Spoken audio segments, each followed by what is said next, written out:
지구상에 존재하는 어떤 유적보다 1000배는 더 깁니다.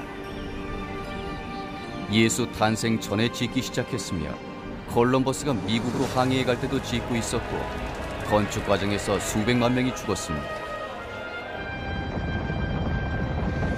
어떤 말 못할 두려움 때문에 중국인들은 세계에서 가장 긴 공동묘지라고 불리는 만리장성을 쌓기 시작했을까요?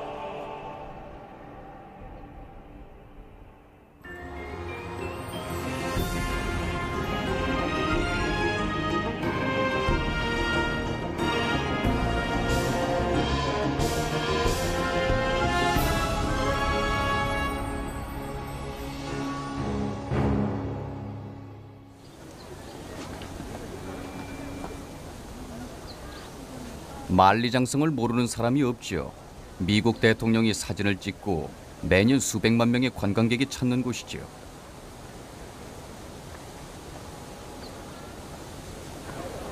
자신들이 밟고 지나가는 길과 이니셜을 새기는 벽이 자신들의 나이보다 어리다는 것을 아는 관광객은 드물지요. 불과 몇십 년 전에 재건축됐으니까요. 그러나 인적이 드물고 화면으로 소개되지 않은 잊혀진 성이 저 수평선 너머에 있습니다. 그곳이 진정한 중국의 만리장성이지요.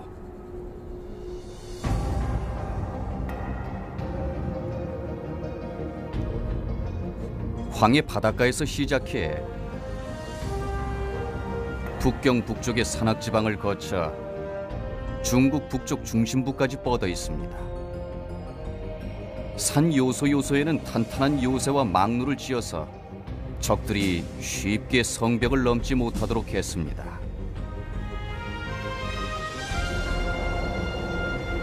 성벽은 큰 강 연안까지 이어져 있으며 사람이 살지 않는 수천 킬로미터의 사막과 험준한 산들을 지나고 있습니다.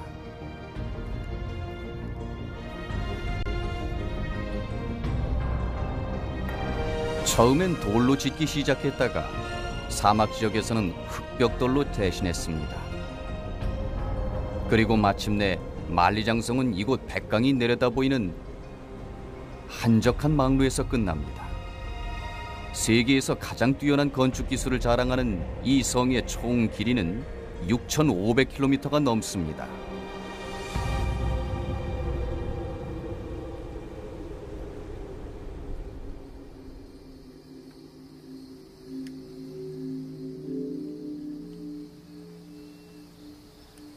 이것은 챙달린이 이번 달에만 15번째 찍은 새벽 사진입니다.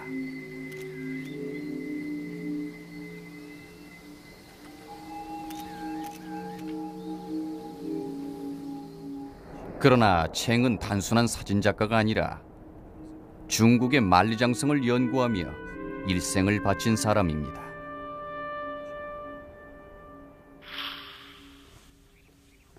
수년 동안 잊혀졌거나 버려진 성벽을 찾아 중국 전역을 돌아다니고 있습니다.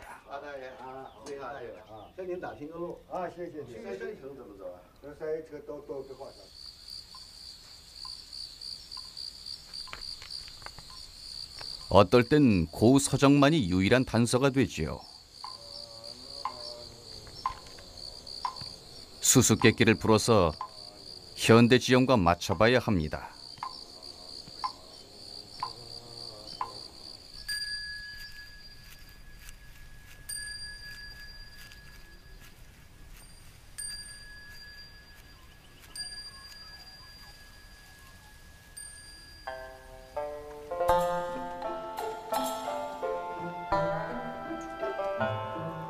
뱀과 미친 개를 쫓기 위해 막대기 하나만 달랑 들고 수천 킬로미터를 걸어 다녔지요.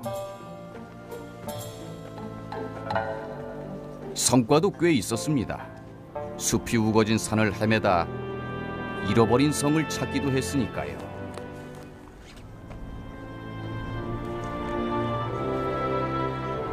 아무도 몰랐던 사실이지만 이것도 고대 만리장성의 일부였지요. 초기 것이고 기존 장소에서 많이 벗어나긴 하지만요.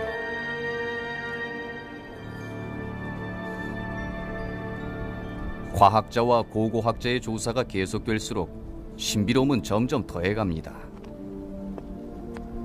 일생 동안 돌아다니며 최근 수천 킬로미터에 잊혀진 성벽을 찾아냈습니다. 사실 우리가 알고 있는 성벽을 일렬로 세우면 총 길이가 5만 5천 킬로미터로 지구 주위를 2바퀴를 돌고 남을 거리지요. 그러면 왜 막대한 비용을 들여 이렇게 긴 성벽을 쌓았을까요? 중국인들은 무엇이 두려웠을까요?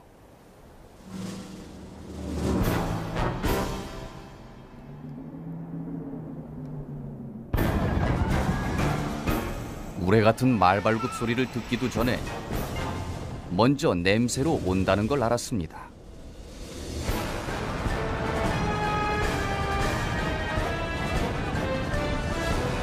그자들은 약탈하고 강간하고 불태워버렸습니다.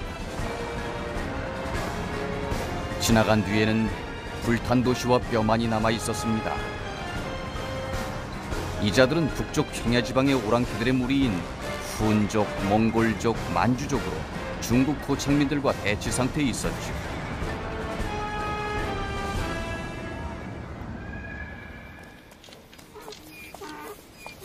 중국인들은 이 오랑캐를 두려워했고 그 야만적인 생활에 치를 떨었습니다.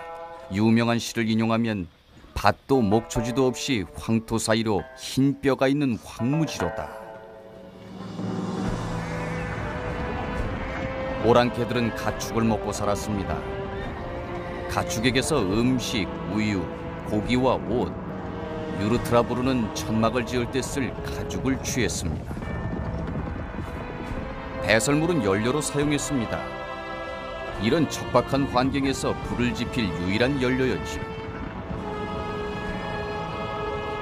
혹독한 기후 때문에 오랑캐들은 항상 이동을 하면서 가축을 먹일 목초지를 찾아다녔는데 질병과 추운 날씨로 가축대가 몰사하면 오랑캐들은 교역을 거부하는 중국인들을 공격했습니다. 중국엔 쌀, 비단, 문자와 고도로 세련된 문화 등 오랑캐가 못 가진 것이 전부 있었지요. 만리장성은 문명국인 중국과 야만족 사이의 경계였습니다.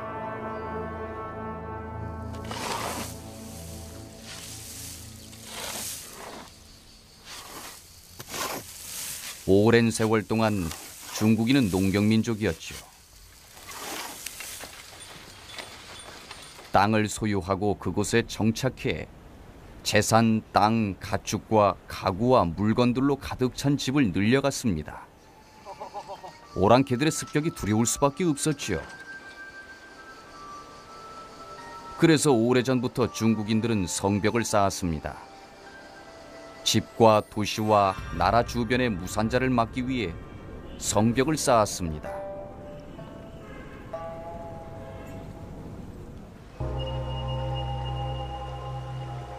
성벽 쌓기는 중국인들의 의식에 깊숙이 자리 잡아 도시를 뜻하는 한자와 성벽을 뜻하는 한자는 같습니다.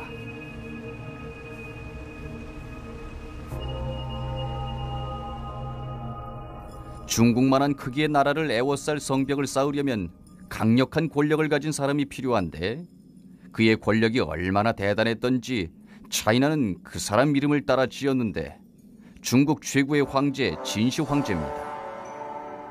진시 황제는 예수가 태어나기 200년 전 현재 중국 중앙의 린타우에서 사막을 가로지르고 산과 평야를 지나 한국 국경에 이르는 6,500km가 넘는 장성을 짓기 시작했죠. 놀랍게도 완성하는 데 겨우 12년이 걸렸습니다. 높이 10m, 넓이 5m의 성벽을 뉴욕에서 캘리포니아까지 현대 장비 없이 짓는다고 상상해보세요. 진시 황제는 대단한 인물입니다. 처음에 진시 황제는 중국 서북부 국경의 조그만 지역을 통치했는데 그걸로는 만족할 수 없었죠. 진시 황제는 누적 군대를 양성해 차례로 인접 국가를 정복해 나갔습니다. 누에가 뽕잎을 먹어치우듯 야금야금 먹어치웠다고들 하지요. 전 중국을 통치하게 되자 진시 황제는 도량형을 통일하고 세계 최초의 유로인 단일 화폐를 주조했습니다. 거기까진 좋았는데 아쉬운 것은 중국의 역사를 자신의 치세부터 기록하도록 하는 폭군이기도 했습니다. 무덤을 보면 그의 치세가 얼마나 대단했는지 알 수 있습니다. 1974년 이곳 무덤 동쪽에 묻혀있던 대규모의 군대가 발견되는데 바로 황제를 악령으로부터 보호하는 병마 용갱이었습니다. 이것은 미니어처가 아닙니다. 전부 실물 크기입니다. 지금까지 전체의 10%밖에 발굴을 하지 않았는데도 벌써 수천 명의 병사와 만여 점의 무기가 발견됐습니다. 얼굴을 자세히 보십시오. 전부 다르게 생겼습니다. 이 병마 용갱은 서로 상대방의 얼굴을 보고 만든 것입니다. 이 군대는 전투 대열을 취하고 있으며 뒤쪽에는 연단에 서서 장교가 명령을 내리고 있는데 나이와 계급은 허리장식의 넓이로 가늠합니다. 진시 황제의 무덤을 완성하는 데만 총 70만 명의 인력과 38년의 세월이 걸렸습니다.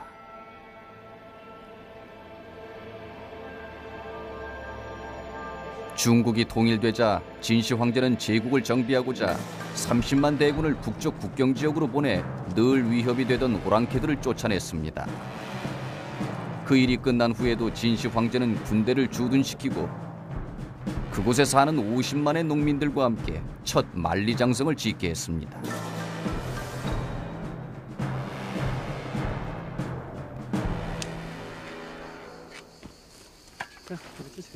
성벽은 흙을 다져서 만들었습니다.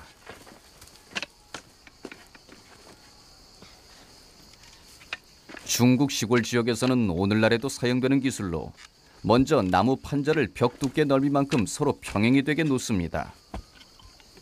그런 다음 흙을 판자 사이에 넣고 물을 붓고 발로 밟아 다집니다. 그렇게 판자를 위로 쌓아가면 성벽이 한층 한층 더 높아지게 되죠. 비용도 적게 들고 속도도 빠릅니다. 정확히 계산해 돌로 쌓는 것보다 10배는 더 빠르지요. 그렇게 해서 진시 황제는 12년 동안 6,500km의 성벽을 쌓은 겁니다. 놀랍게도 이 성벽은 아주 오래 버틸 수 있습니다. 이 고대 도시의 성벽은 거의 2000년이 된 것인데 고비 사막의 건조한 기후에서 잘 보존됐습니다. 만리장성이 중국을 보호했지만 백성들은 크나큰 대가를 치러야 했습니다. 수백만 명의 남자들이 성벽 건축 도중에 피로로 죽었는데 시체를 갈아서 모르타르로 사용했지요. 시체의 뼈가 얼마나 많았던지 모르타르의 색깔이 하얗게 됐다는 얘기도 있습니다. 아무도 진시 황제의 엄한 규칙에서 벗어날 수 없었지요. 농부들은 세금을 내어 그의 제국을 살찌우는데 일조를 했습니다. 중국의 위대한 유산은 가난한 백성의 눈물 위에 지어졌고 진나라는 슬픈 이야기로 얼룩졌습니다.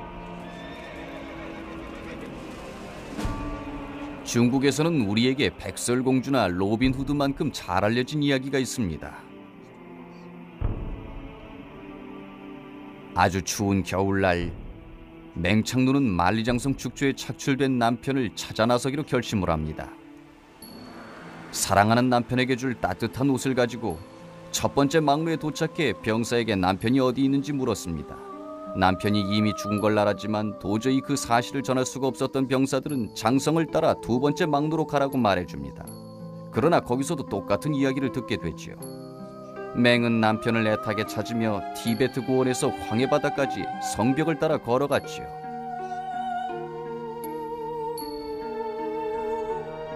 마침내 누군가 남편이 이미 죽어서 장성을 떠도는 원귀가 됐다고 말합니다. 맹은 너무나 슬프고 그 절망이 얼마나 컸던지 흘린 눈물이 성벽에 구멍을 냈다고 합니다.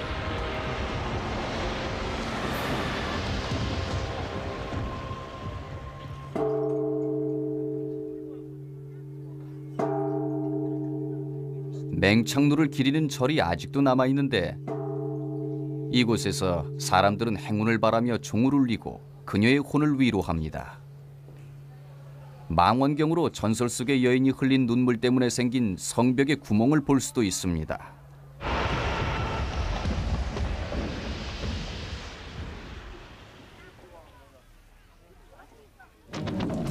진시 황제가 세상을 뜬 해에 백성들은 그의 제국에 반란을 일으킵니다. 백성들은 병마용병의 무기들을 탈취해 인형일 뿐인 병사들을 파괴하고 지붕에 불을 놓아 땅에 묻어버려서 최근에야 발견이 됩니다. 그러나 이 반란은 후세 황제들에게 교훈이 되지 못하지요. 곧 새 왕조는 진시 황제가 지은 것보다 더 큰 성벽을 쌓기 시작했습니다. 진시 황제는 만리장성을 백성의 피와 목숨으로 축조했습니다. 이제 새 왕조인 한조도 장성 축조에 집착하게 됩니다. 그러나 다른 도움도 받게 되지요. 후난의 천리마 청동상은 중국 고고학의 가장 뛰어난 발견입니다. 이 말이 바로 한나라의 막강한 무기로 중국의 적인 오랑캐에게서 들여온 새 품종의 말입니다. 이 말은 중국인들이 본 어떤 말보다 강하고 더 빠르고 다부졌는데 그 당시에 크루즈 미사일과 같은 것으로 어느 예술가가 뒷발굽으로 참새를 누르며 바람을 가르는 모습을 동상으로 남긴 게 이해가 가지요. 이제 군사적인 성공에도 불구하고 중국의 새 통치자인 한 왕조는 만리장성이 필요했습니다. 그래서 예수가 살았을 그 즈음에 두 번째 만리장성을 축조하기 시작했습니다.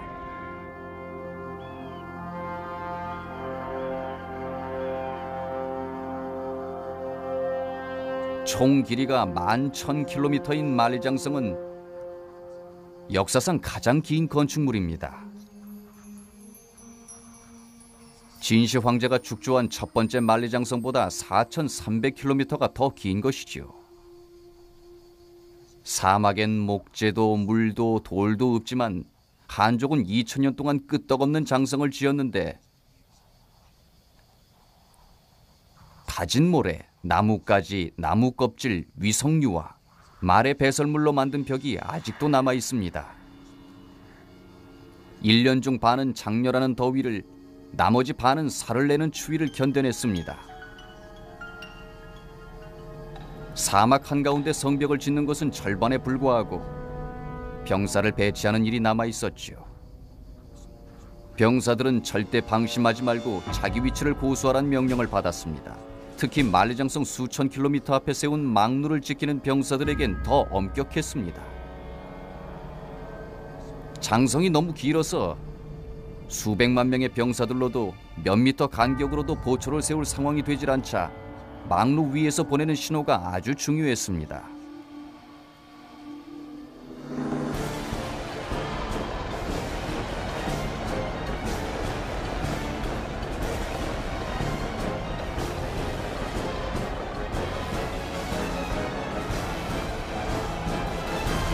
연기 신호를 사용해서 중국인들은 진보적이고 성공적인 신호 체계를 발달시켰지요.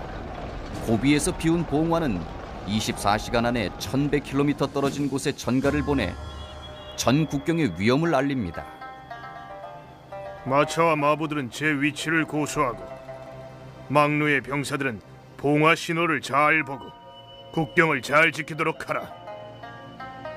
한나라 군사 기록에 나오는 일부분입니다. 각 봉수대는 인접한 봉수대와 시야가 좋은 곳에 지어 밤에는 불로, 낮에는 연기로 보내는 신호를 잘 볼 수 있도록 했습니다. 이것은 불모지인 사막에선 아주 귀한 물건인데 바로 고대의 봉화불을 피우는 데 사용되던 장작으로 2000년 전에 버려진 대로 남아 있습니다. 우리가 고대의 생활성을 잘 알 수 있는 것은 건조한 고비 사막이 문자를 잘 보존했기 때문인데 기록이 묻혀있던 망루에서 많은 사람들이 살고 죽었지요. 이 외딴 막영지에서 모래를 치우고 털을 다져야 한다. 이것은 정말 무덤과도 같고 당신이 너무 그릿불이여. 지난주엔 처벌을 받았어. 어떻게 너한테 감사한 마음을 표현할지 모르겠구나, 얘야. 그날 밤 기억나니? 둘이 많이 취했었지. 보내준 음식과 약은 잘 받았어. 당신에 대한 내 마음을 표현할 길이 없구려. 여기는 항상 할 일이. 오늘은 채찍을 150개나 만들었다. 우린 전부 노예나 같다오.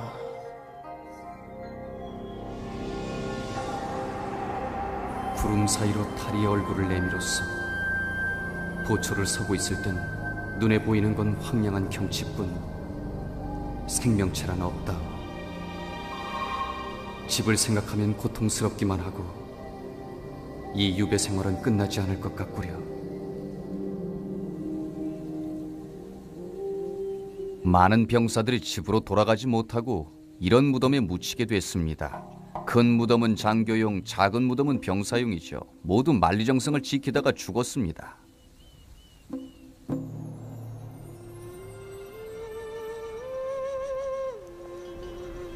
그러나 병사들의 희생은 헛되지 않았지요. 그들 덕분에 장사꾼들과 여행객들이 안전하게 다닐 수 있게 됐으니까요. 만리장성이 도적대를 막아주었기 때문에 비단, 모피, 도자기와 서양에선 신비의 명약으로 널리 알려진 다망을 싣고 중국을 떠날 수 있었지요.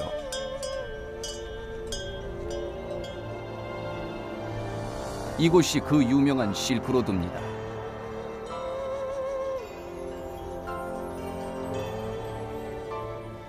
상인들은 금과 상아와 산호를 갖고 돌아왔지요.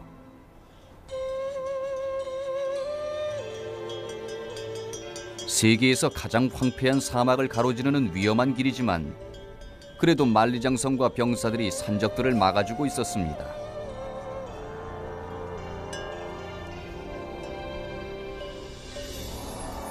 실크로드를 통해서 물건만 오고 간 것은 아닙니다. 물건과 더불어서 사상과 발명품도 들어왔습니다. 중국에선 자석 나침반을 들여와 콜럼버스가 미국 대륙을 발견하는 일이 가능했고, 서양에서 종교, 즉 초기 기독교와 더 중요한 불교가 들어오게 됐습니다.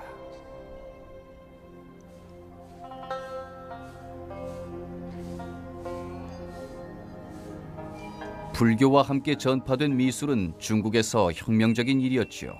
대규모의 건축물을 짓는 데 익숙한 중국인들은 만리장성 지을 때 터득한 기술을 새 종교 미술에 적용했으며 그 결과는 어마어마했지요.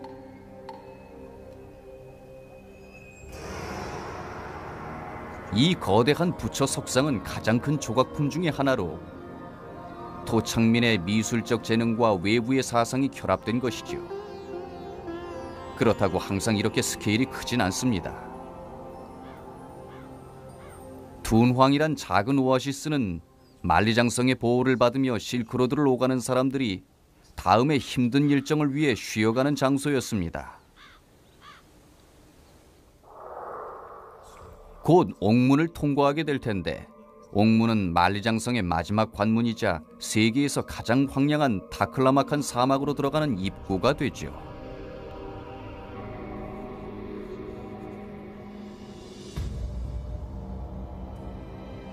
안전한 여행을 보장받으려고 여행객들은 그곳 화가들에게 돈을 주고 둔왕 주변 절벽에 불단을 그리도록 했습니다.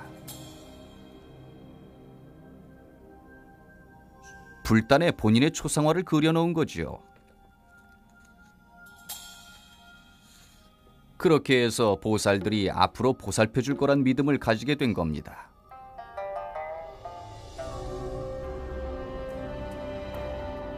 둔왕에서 휴식을 마치고 떠나 그곳 주민들이 한 번 들어가면 절대 못 나온다고 하는 사막으로 향하면서 자신들을 보살펴줄 영적인 존재가 있다는 걸 위안으로 삼았죠.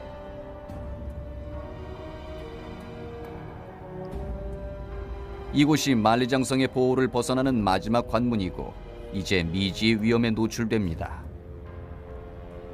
만리장성 끝에 위치한 옥문을 노래하는 유명한 시가 있는데,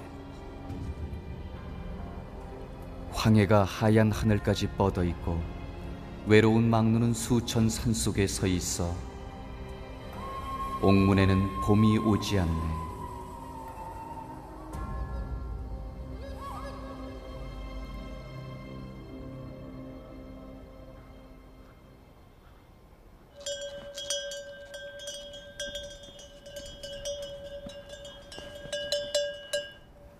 만리장성은 한조 번영의 시발점이었습니다. 성벽은 상인을 보호했을 뿐만 아니라 행상이 늘어나고 번영하자 한조는 부유해지고 영토를 만리장성의 북쪽과 서쪽까지 확장하게 됩니다. 만리장성 때문에 침략을 할 수 없게 되자 오랑캐들은 중앙아시아와 동유럽 쪽으로 눈을 돌려 고대 사회의 또 다른 강자 로마를 위협하게 됩니다. 하나님의 형벌이라는 훈족왕 아틸라가 로마로 진격해올 때 그 악랄함을 익히 아는 교황 레오는 아틸라를 설득해 성스러운 도시를 구하고자 성문 밖으로 나옵니다. 이교도와 교황의 이 만남은 만리장성이 없었다면 절대 실현되지 않았겠지요. 전설에 따르면 아틸라는 미신을 믿어서 교황의 이름이 사자를 뜻하기 때문에 후퇴했다고 합니다. 그러나 로마는 잠시 위기를 모면했을 뿐 나중에 대규모의 공격으로 로마가 무너지자 전 유럽은 500년의 중세 암흑기로 들어갑니다.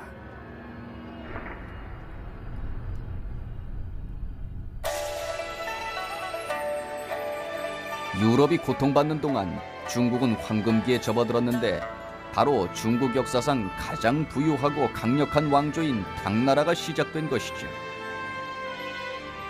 수호신들이 전국 각지에 흩어져 있는 중국 황금기의 무덤들을 보호하고 있습니다.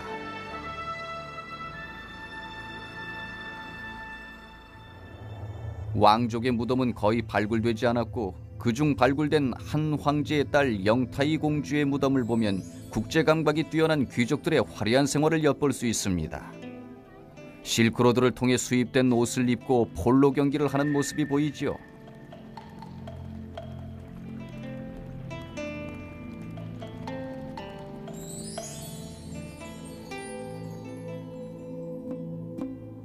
당나라 병사들은 만리장성 양쪽에 방대한 영토에 주둔해 있었고 더 이상 성벽이 방어의 역할을 못하게 되자 점점 폐허가 되어갔습니다. 초원의 질서를 유지하기 위해 당나라는 만리장성 대신 무역과 외교를 이용했으며 가장 뛰어난 외교 수단은 중국의 공주들이었습니다.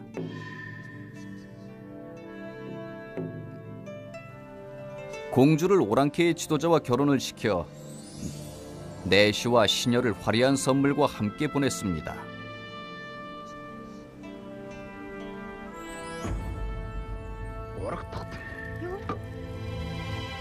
공주에게 오랑캐의 생활은 고문과도 같았지요. 연약하고 귀중한 도자기처럼 다루어지는 데 익숙한 공주들은 이제 삶은 고깃덩이를 먹고 썩은 마루유를 마시고 몸도 씻지 않는 야만적인 남편과 잠자리를 해야 했습니다. 한 공주의 넋두리입니다. 이 천막이 내 집이나 갇혀 사는 것만 같네.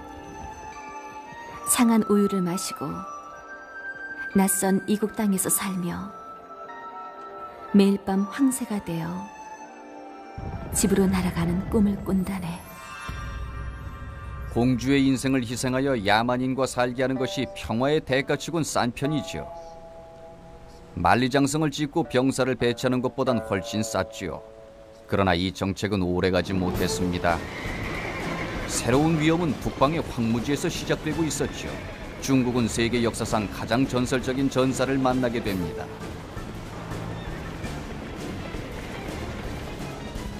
만리장성 너머로 야만족들이 마을을 파괴하고 길을 막는 것은 모두 쓸어버리며 아시아 전역을 휩쓸고 있었지요. 그리고 중국에서도 악몽은 시작되는데 오른손을 피로 물들인 한 아기가 탄생합니다.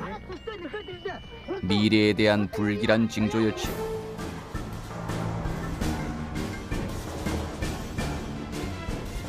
태무치는 자라면서 점점 더 강해졌고 모략과 배신으로 부족을 통합하는 기술을 배워서 자신의 부족과 전 오랑캐 부족의 지도자가 됩니다. 1204년에 모든 부족들이 태무친 앞에 굴복하자 마침내 그는 모든 부족의 첫 왕이 됩니다. 그가 바로 징기스칸으로 왕 중의 왕이란 뜻이죠. 징기스칸의 무지막지한 전사들은 고통과 자비를 모르고 말을 타고 며칠씩 달려도 끄떡없으며 먹을 음식이 없으면 말의 피를 빨아 허기를 채웠습니다. 절대 포로를 잡는 법이 없이 도시 전체를 사륙하기도 했습니다. 백성들은 너무나 두려워서 싸우지도 않고 항복했습니다. 징기스칸은 곧 남쪽에 있는 비옥한 중국으로 눈을 돌립니다. 피 묻은 손으로 태어난 이자는 곧 자신의 야심을 채우게 될 것입니다.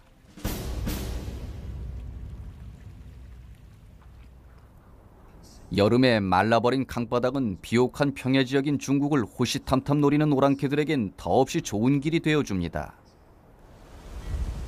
만리장성의 다른 지역은 다 폐허가 됐어도 이 지역은 단단히 무장된 게 바로 이 때문입니다. 10만 전사로 이루어진 몽고 군대가 수도인 북경 북쪽 통로인 이곳을 통해 중국을 침략했습니다.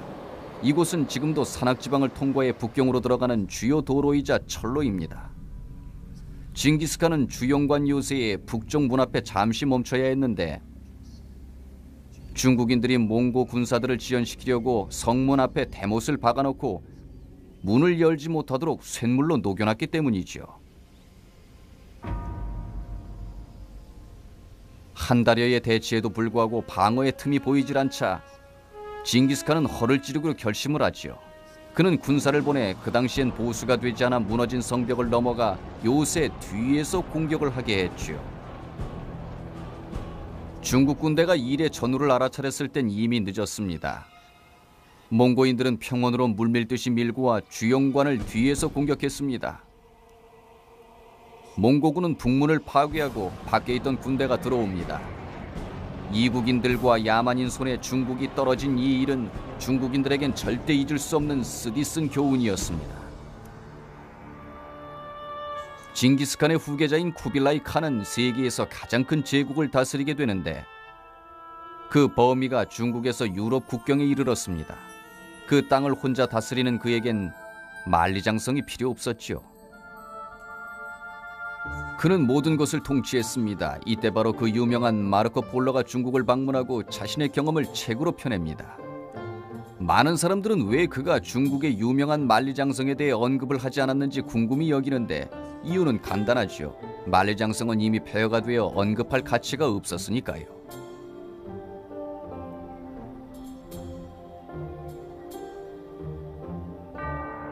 막강한 권력에도 불구하고 쿠빌라이 칸은 오래가지 못했지요. 중국은 몽고인 지도자를 여전히 야만적으로 여기고 있었습니다.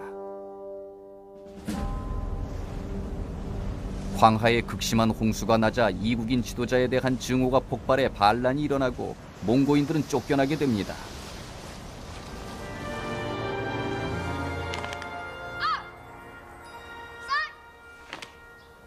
이제 중국인 왕조인 명나라가 통치를 하게 되고 명나라는 과거의 실수를 되풀이하지 않겠다고 다짐합니다.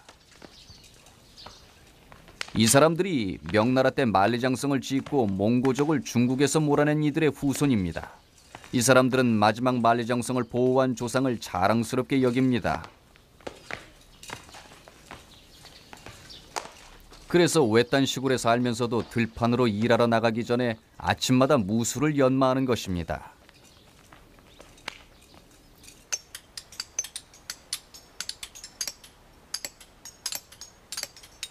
몽고족을 쫓아낸 새 통치자인 명나라의 황제들은 이런 침략이 다시는 없어야 한다고 다짐합니다. 그래서 1368년 유럽이 흑사병으로 고통받고 있을 때 명나라의 지도자들은 세계에서 가장 크고 가장 튼튼한 건축물을 창조해냅니다. 이번엔 대부분 돌로 지었기 때문에 이전 것보다 훨씬 견고했죠.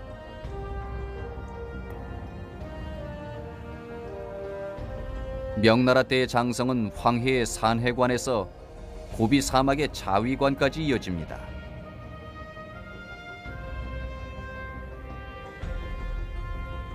이 장성은 기다랗고 구불구불한 척추처럼 중국을 가로지르는데 길이는 6,700km에 수천 개의 망루가 척추뼈처럼 여기저기 세워져 있습니다.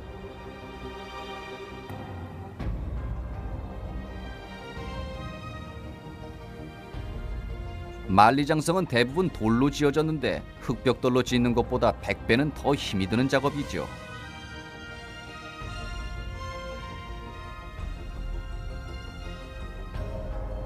사람들은 험난한 봉우리 따위에 겁먹지 않았습니다. 그리고 이렇게 안개 낀 산꼭대기에서도 보초를 철저히 서야 했습니다. 망루는 만리장성 보호에 아주 중요한 곳이었죠. 병력이 더 필요하면 보초병들은 1km도 안 떨어진 마을로 신호를 보냅니다.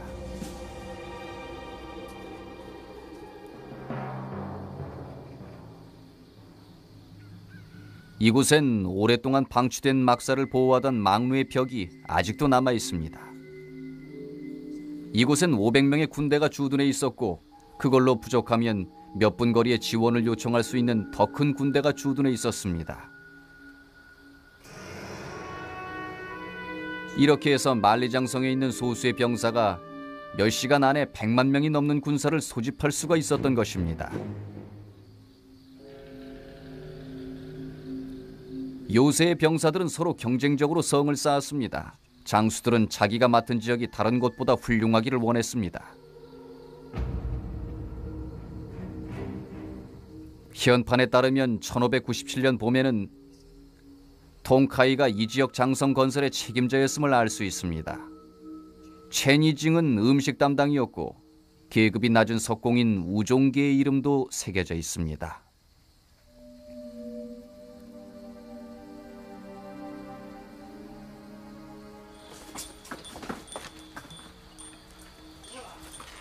이 정도의 성벽을 쌓는 건 쉬운 일이 아니죠. 죄수들이 노역에 많이 동원됐는데 만약 죽게 되면 가족 중 누군가가 대신 일을 하여 형량을 채워야 했습니다. 일꾼들은 불만이 많았을 겁니다. 15m마다 빗물을 받을 배관을 설치했습니다. 이 관은 적들이 배관을 타고 올라오지 못하도록 안쪽을 향하도록 설치했습니다.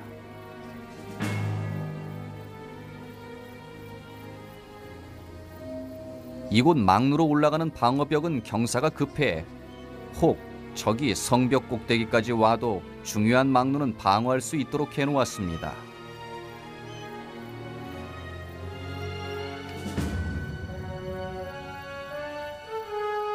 망루는 성벽들 중에서도 높은 곳에 만들어 놓아 궁수들이 밑에 있는 적을 향해 화살을 쏠 수가 있습니다. 망루엔 군인들이 따뜻하게 지내며 잠잘 곳과 무기를 저장할 곳이 있죠. 꼭대기에 있는 방엔 벽에 구멍이 뚫려 있어서 아군을 관찰하면서 적군을 무찌를 수가 있습니다. 아주 놀라운 방어 체계로 특히 주변 지형을 보면 확실히 알 수 있습니다. 이 지역은 산의 기울기와 비슷하게 수직으로 돼 있으며 이곳은 벽의 두께가 50cm밖에 되질 않고 밑은 300m가 넘는 낭떠러지죠.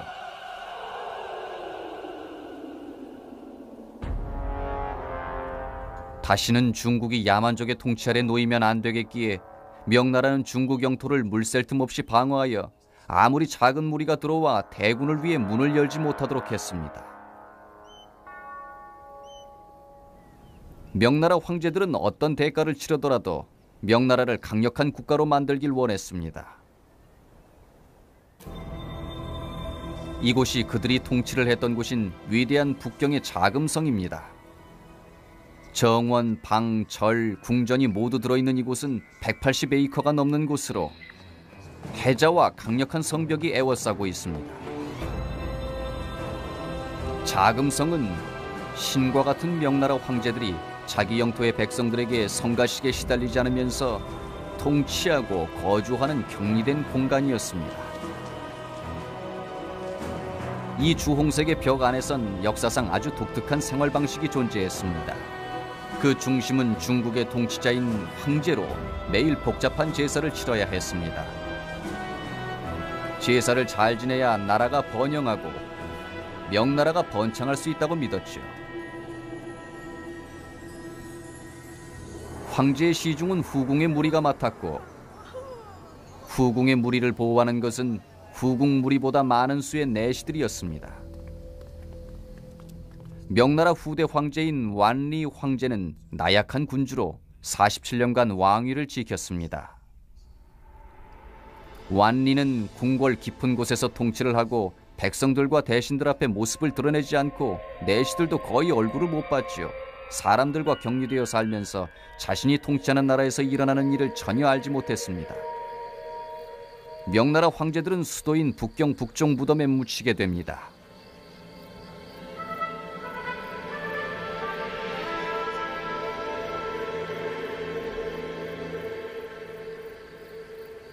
무덤은 거의 구조가 비슷한데 앞에는 절이 있고 지하에 있는 무덤 뒤를 벽이 에워싸고 있습니다.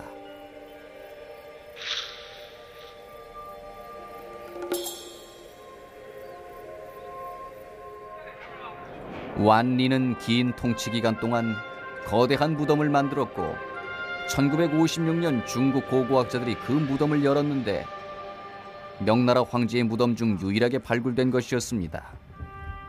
일꾼들이 무거운 무덤의 문을 열자 거대한 통로가 드러났는데 이집트 파라오의 무덤보다 훨씬 큰 것이었습니다. 그리고 거기에 오칠한 황제의 관과 두 황후의 관이 놓여 있었습니다. 무덤은 공산당국이 계급사회에 대한 경종을 울리려고 개방을 해서 민중이 굶주릴 때 자본주의 통치자가 얼마나 사치스러운 삶을 살았는지 보여주려고 했지요. 이보다 좋은 증거가 없었지요. 무덤 속의 화려한 부장품들이 효과를 배가시켰습니다. 그 안에는 공기처럼 가볍게 짠 금관이 들어있었는데 사치를 좋아하는 무능력한 통치자는 오래가는 법이 없지요. 이 무덤이 완성된 지 24년 만에 명나라는 멸망했습니다. 그러나 이번엔 만리장성 때문이 아니라 애정 문제 때문이었습니다. 중국인들은 수백만 명이 건설한 만리장성이 자신들을 영원히 보호해 줄 거라 믿었습니다. 그러나 아름다운 한 여자가 그 모든 것을 망치게 했지요. 이 이야기는 1644년 반란군이 북경을 점령하면서 시작됩니다. 그 이후 혼란이 계속되자 오랑캐 부족인 만주족이 침략할 절호의 기회를 맞게 됩니다. 엄청난 군대를 이끌고 중국을 향해 전진해 오지만 만리장성이 버티고 있었지요. 침략 당시 만리장성은 파괴되거나 부서진 곳이 한 곳도 없었습니다. 이 요새를 만주족이 노리고 있었는데 이곳은 제국 내에서 가장 위대하고 충실한 우장수가 지휘하는 곳이었습니다. 그런데 정말 이상한 것은 그는 중국의 위대한 장수 중에 하나로 뽑히지 못했다는 겁니다.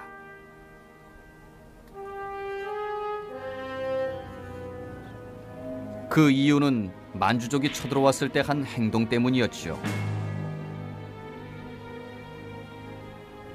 장수는 한 가지 약점이 있었는데 둥근 얼굴의 미인으로 소문난 자신의 애첩 첸을 지극히 사랑했단 겁니다. 그러나 첸은 불행히도 당시 북경을 접수한 반란군 지도자의 관심을 끌게 됩니다. 잃어버린 사랑을 되찾으려고 우장수는 적군인 만주군을 끌어들여 반란군을 소탕하고 물론 애첩 첸을 되찾으려고 했습니다. 이 사내관에서 우장수는 엄청난 일을 저지르고 마는데 성문을 열어서 만주족을 들여놓은 것입니다. 역사상 가장 위대한 건축물은 실패를 했는데 성 자체의 결함 때문이 아니라 어여쁜 여자의 미소에 부서진 것이지요.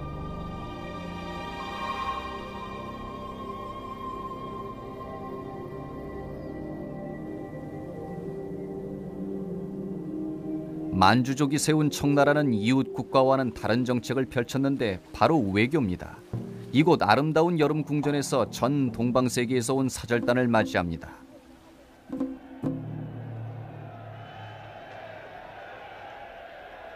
참석은 필수적이었으며 사절단은 황제에게 조공을 바치도록 돼 있었습니다. 이게 청나라식 외교였지요. 그러나 손님 접대도 소홀할 수는 없었습니다.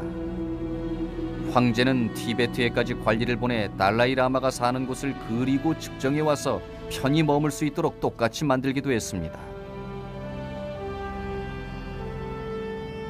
달라이 라마는 결국 오지 않았습니다.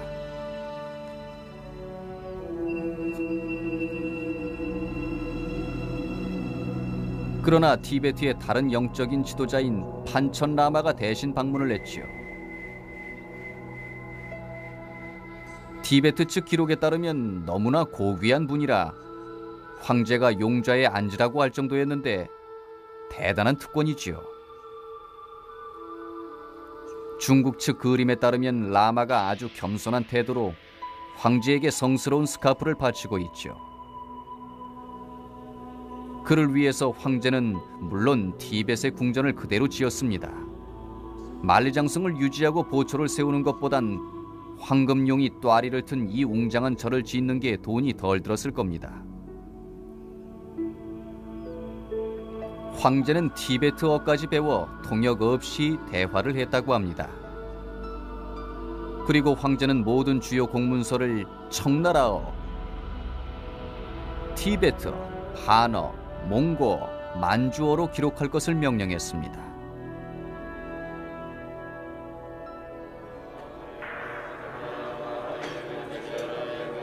마지막 황제가 왕좌에서 물러난 후에도 오랫동안 많은 승려들이 이곳에 정착하여 종교 생활을 했습니다.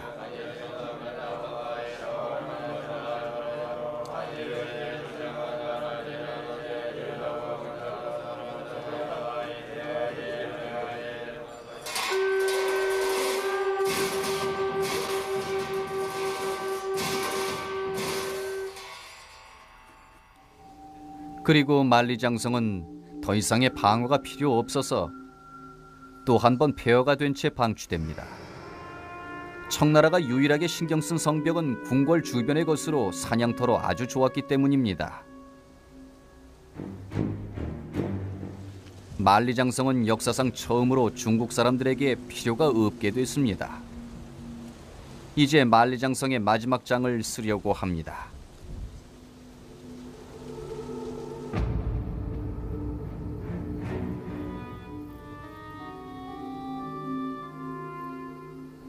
만리장성은 세계 역사를 통틀어 가장 오래되고 놀라운 불가사의로 2000년 동안 내려오고 있지만 서방 세계에 관심을 얻은 것은 200년밖에 되질 않습니다. 1973년 영국은 맥카트니 경이 이끄는 외교 사절단을 중국으로 파견해 중국의 문호를 개방하게 하려고 합니다. 맥카트니가 중국 전역을 여행하던 중 만리장성에 들러 경의를 표하자 중국인 가이드는 어리둥절해하죠. 이런 고대의 돌조각이 뭐 그리 대단하다고 저럴까. 일행 중 한 명이 만리장성을 스케치했고 그 그림이 수천 번 복제가 되어 오늘날 사람들이 보는 만리장성의 모습이 됐죠. 청나라에 파견된 대사는 누구나 황제에게 카우타우를 해야 하는데 카우타우는 3번 큰 절을 하는 것으로 한 번 절할 때마다 3번 엎드려야 하고 다 합쳐서 9번 이마가 땅에 닿아야 합니다. 영국인들이 황제의 여름 궁전에 도착했을 때 아름다운 정원과 절들을 구경하며 즐거운 하루를 보냈습니다.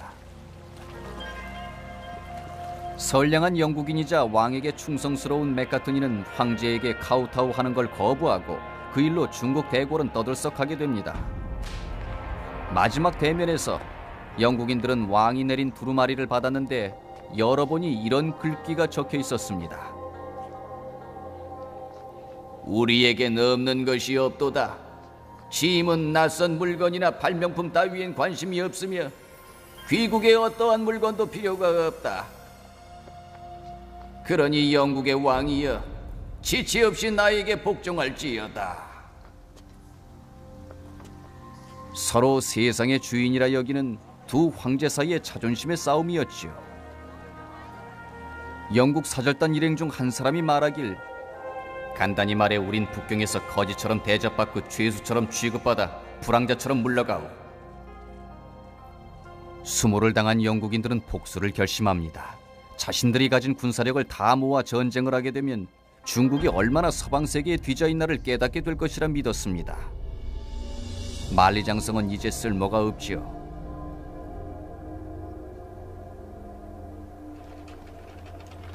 한 세기 동안 중국의 수모는 계속되는데 내전과 열강의 침략과 혼란이 뒤따릅니다. 20세기엔 마오쩌둥의 문화혁명 기간 중에 고대에 지어진 만리장성의 일부가 파괴되고 맙니다.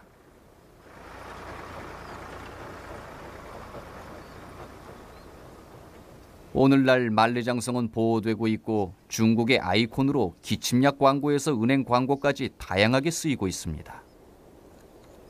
그러나 6,000km 가까이 되는 고대의 건물을 보존한다는 것은 중국 당국엔 악몽 같은 일이지요. 지구상의 모든 것이 지도에 나타나는 시대에 살지만 만리장성은 너무 복잡하고 광대해서 만리장성을 담은 정확한 지도는 하나도 없습니다. 이 모든 것이 만리장성을 누구보다 잘 아는 한 사람에게는 끊임없는 걱정거리지요. 이제 60대의 나이인 챙달리는 자신이 사랑에 맞지 않는 만리장성의 사진을 찍고 잃어버린 부분을 찾으며 매일매일을 보냅니다. 챙은 자신의 뒤를 이을 젊은 학자가 없는 것이 걱정스럽고, 상업적 목적으로 만리장성이 훼손되는 것도 걱정스럽고, 외곽 지역의 성벽이 더 훼손될까 봐 걱정스러운데 만리장성의 중요성을 잘 알기 때문입니다.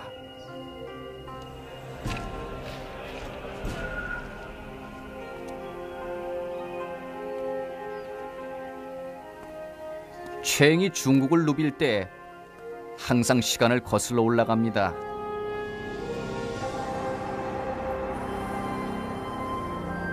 진시 황제와 수백만 명의 중국인들이 성을 짓다 죽은 그때까지 거슬러 올라갑니다. 챙은 그들이 잊혀질까 두렵습니다.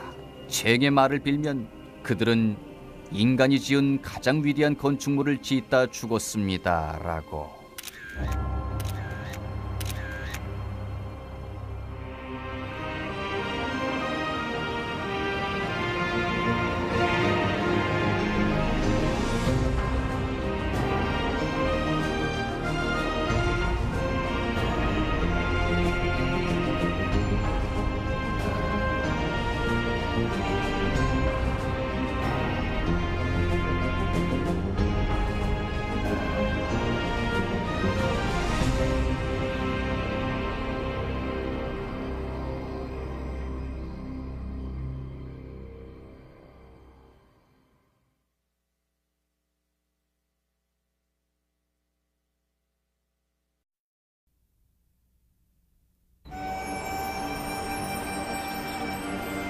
지구상에 존재하는 어떤 유적보다 1000배는 더 깁니다. 예수 탄생 전에 짓기 시작했으며 콜럼버스가 미국으로 항해해 갈 때도 짓고 있었고, 건축 과정에서 수백만 명이 죽었습니다. 어떤 말 못할 두려움 때문에 중국인들은 세계에서 가장 긴 공동묘지라고 불리는 만리장성을 쌓기 시작했을까요?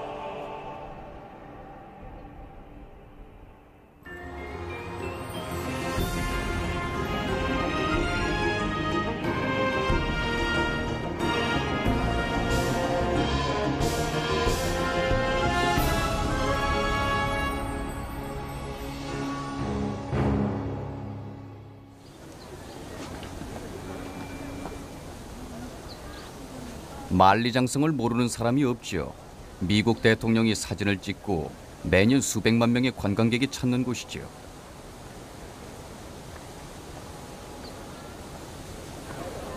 자신들이 밟고 지나가는 길과 이니셜을 새기는 벽이 자신들의 나이보다 어리다는 것을 아는 관광객은 드물지요. 불과 몇십 년 전에 재건축됐으니까요. 그러나 인적이 드물고 화면으로 소개되지 않은 잊혀진 성이 저 수평선 너머에 있습니다. 그곳이 진정한 중국의 만리장성이지요.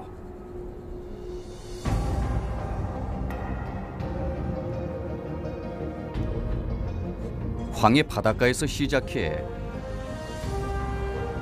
북경 북쪽의 산악지방을 거쳐 중국 북쪽 중심부까지 뻗어 있습니다. 산 요소요소에는 탄탄한 요새와 망루를 지어서 적들이 쉽게 성벽을 넘지 못하도록 했습니다.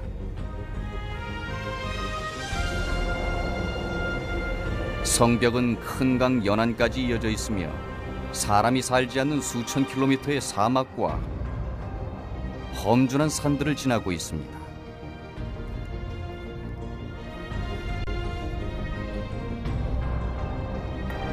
처음엔 돌로 짓기 시작했다가 사막 지역에서는 흙벽돌로 대신했습니다. 그리고 마침내 만리장성은 이곳 백강이 내려다 보이는 한적한 망루에서 끝납니다.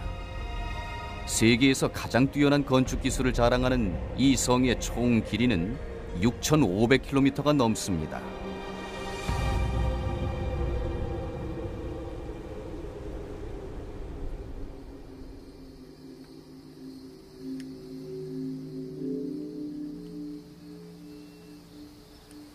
이것은 챙달린이 이번 달에만 15번째 찍은 새벽 사진입니다.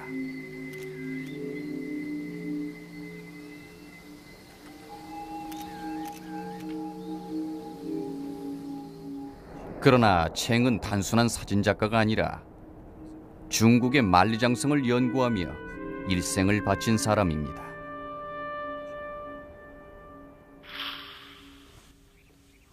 수년 동안 잊혀졌거나 버려진 성벽을 찾아 중국 전역을 돌아다니고 있습니다.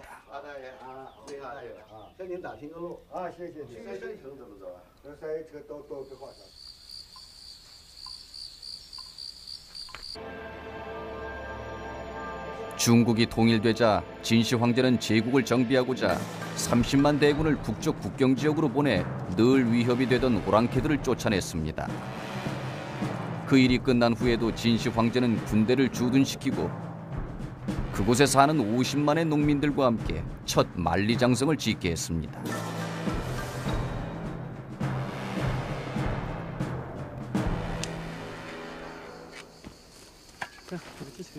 성벽은 흙을 다져서 만들었습니다.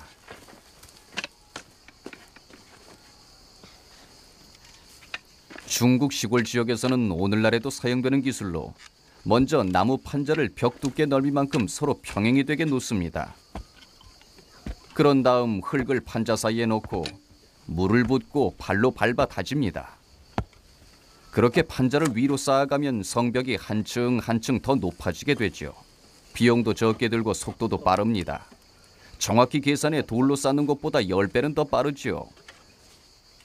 그렇게 해서 진시 황제는 12년 동안 6,500km의 성벽을 쌓은 겁니다.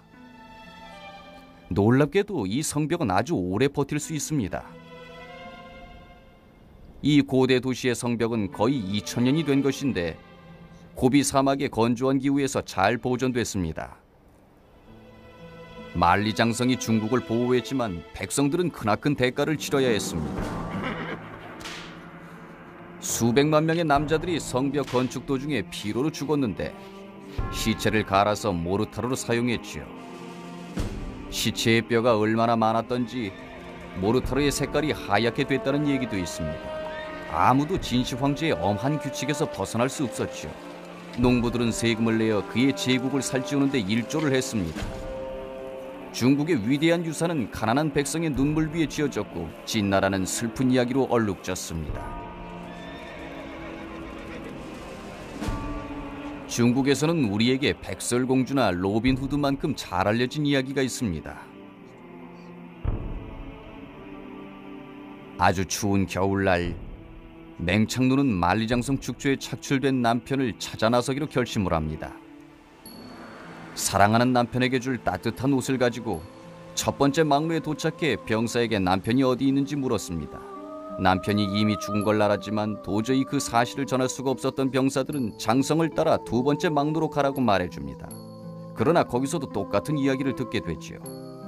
맹은 남편을 애타게 찾으며 티베트 고원에서 황해바다까지 성벽을 따라 걸어갔지요.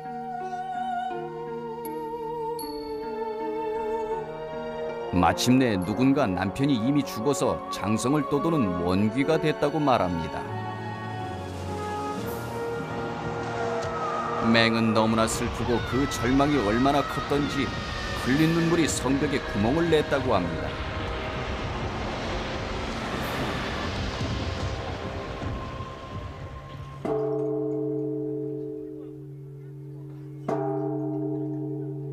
맹창루를 기리는 절이 아직도 남아있는데 이곳에서 사람들은 행운을 바라며 종을 울리고 그녀의 혼을 위로합니다. 망원경으로 전설 속의 여인이 흘린 눈물 때문에 생긴 성벽의 구멍을 볼 수도 있습니다.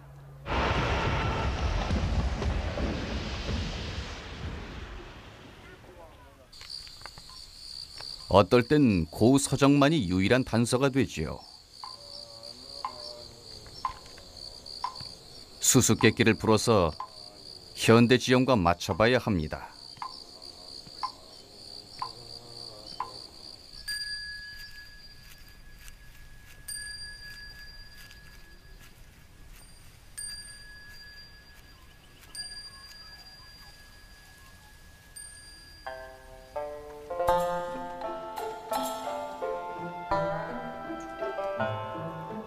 뱀과 미친 개를 쫓기 위해 막대기 하나만 달랑 들고 수천 킬로미터를 걸어 다녔지요.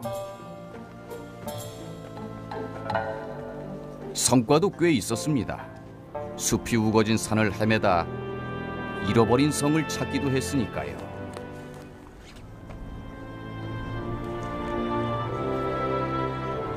아무도 몰랐던 사실이지만 이것도 고대 만리장성의 일부였지요. 초기 것이고 기존 장소에서 많이 벗어나긴 하지만요.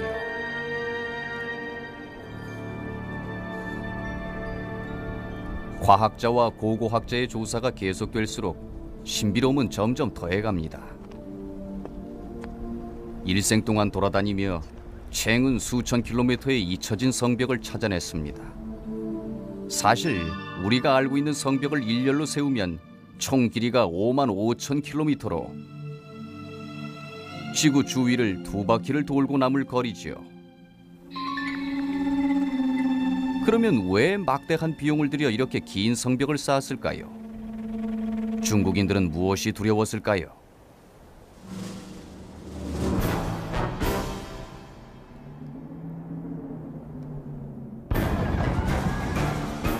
우레 같은 말발굽 소리를 듣기도 전에 먼저 냄새로 온다는 걸 알았습니다.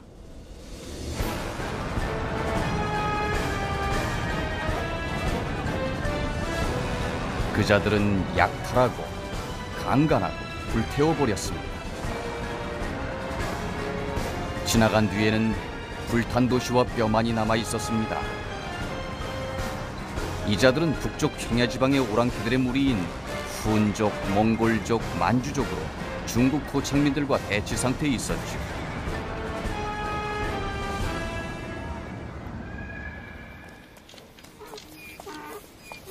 중국인들은 이 오랑캐를 두려워했고 그 야만적인 생활에 치를 떨었습니다. 유명한 시를 인용하면 밭도 목초지도 없이 황토 사이로 흰 뼈가 있는 황무지로다. 오랑캐들은 가축을 먹고 살았습니다. 가축에게서 음식, 우유, 고기와 옷, 유르트라 부르는 천막을 지을 때 쓸 가죽을 취했습니다. 배설물은 연료로 사용했습니다. 이런 척박한 환경에서 불을 지필 유일한 연료였지요. 혹독한 기후 때문에 오랑캐들은 항상 이동을 하면서 가축을 먹일 목초지를 찾아다녔는데 질병과 추운 날씨로 가축대가 몰사하면 오랑캐들은 교역을 거부하는 중국인들을 공격했습니다. 중국엔 쌀, 비단, 문자와 고도로 세련된 문화 등 오랑캐가 못 가진 것이 전부 있었지요. 만리장성은 문명국인 중국과 야만족 사이의 경계였습니다.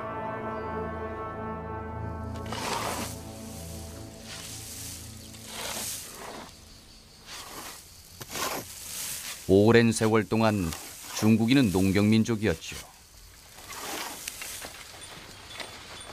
땅을 소유하고 그곳에 정착해 재산, 땅, 가축과 가구와 물건들로 가득 찬 집을 늘려갔습니다. 오랑캐들의 습격이 두려울 수밖에 없었지요. 그래서 오래전부터 중국인들은 성벽을 쌓았습니다. 집과 도시와 나라 주변의 무산자를 막기 위해 성벽을 쌓았습니다.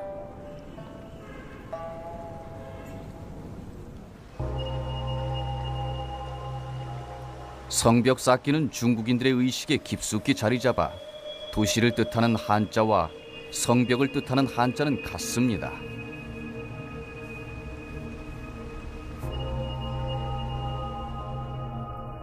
중국만한 크기의 나라를 에워쌀 성벽을 쌓으려면 강력한 권력을 가진 사람이 필요한데 그의 권력이 얼마나 대단했던지 차이나는 그 사람 이름을 따라 지었는데 중국 최고의 황제 진시 황제입니다. 진시 황제는 예수가 태어나기 200년 전 현재 중국 중앙의 린타우에서 사막을 가로지르고 산과 평야를 지나 한국 국경에 이르는 6,500km가 넘는 장성을 짓기 시작했죠. 놀랍게도 완성하는 데 겨우 12년이 걸렸습니다. 높이 10m, 넓이 5m의 성벽을 뉴욕에서 캘리포니아까지 현대 장비 없이 짓는다고 상상해보세요. 진시 황제는 대단한 인물입니다. 처음에 진시 황제는 중국 서북부 국경의 조그만 지역을 통치했는데 그걸로는 만족할 수 없었죠. 진시 황제는 무적 군대를 양성해 차례로 인접 국가를 정복해 나갔습니다. 누에가 뽕잎을 먹어치우듯 야금야금 먹어치웠다고들 하지요. 전 중국을 통치하게 되자 진시 황제는 도량형을 통일하고 세계 최초의 유로인 단일 화폐를 주조했습니다. 거기까진 좋았는데 아쉬운 것은 중국의 역사를 자신의 치세부터 기록하도록 하는 폭군이기도 했습니다. 무덤을 보면 그의 치세가 얼마나 대단했는지 알 수 있습니다. 1974년 이곳 무덤 동쪽에 묻혀있던 대규모의 군대가 발견되는데 바로 황제를 악령으로부터 보호하는 병마 용갱이었습니다. 이것은 미니어처가 아닙니다. 전부 실물 크기입니다. 지금까지 전체의 10%밖에 발굴을 하지 않았는데도 벌써 수천 명의 병사와 만여 점의 무기가 발견됐습니다. 얼굴을 자세히 보십시오. 전부 다르게 생겼습니다. 이 병마 용갱은 서로 상대방의 얼굴을 보고 만든 것입니다. 이 군대는 전투 대열을 취하고 있으며 뒤쪽에는 연단에 서서 장교가 명령을 내리고 있는데 나이와 계급은 허리장식의 넓이로 가늠합니다. 진시 황제의 무덤을 완성하는 데만 총 70만 명의 인력과 38년의 세월이 걸렸습니다.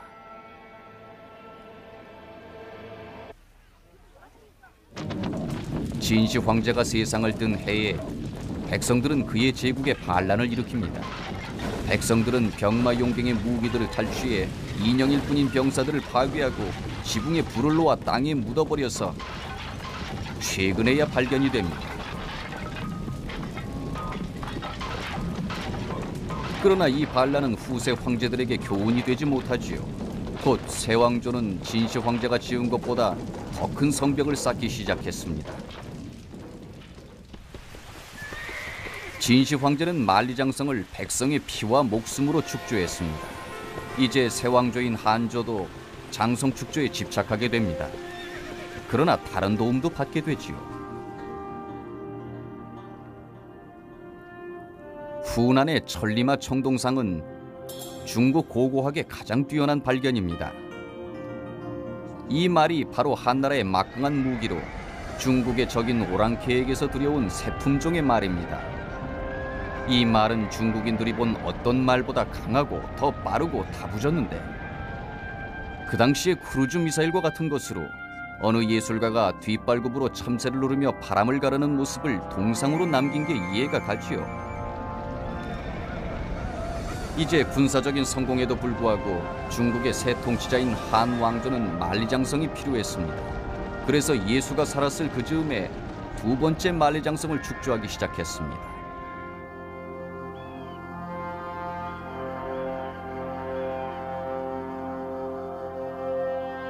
총 길이가 11,000km인 만리장성은 역사상 가장 긴 건축물입니다. 진시 황제가 축조한 첫 번째 만리장성보다 4,300km가 더 긴 것이지요. 사막엔 목재도 물도 돌도 없지만 한족은 2000년 동안 끄떡없는 장성을 지었는데 다진 모래, 나뭇가지, 나무 껍질, 위석류와 말의 배설물로 만든 벽이 아직도 남아 있습니다. 1년 중 반은 장렬하는 더위를, 나머지 반은 살을 내는 추위를 견뎌냈습니다.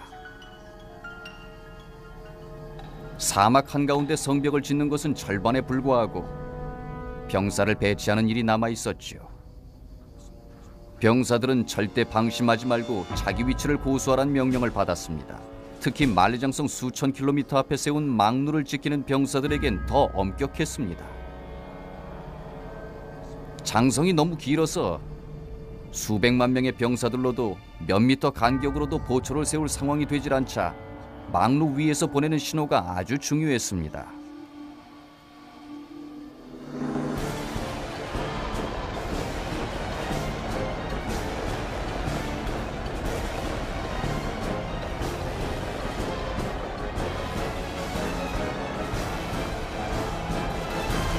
연기 신호를 사용해서 중국인들은 진보적이고 성공적인 신호 체계를 발달시켰죠.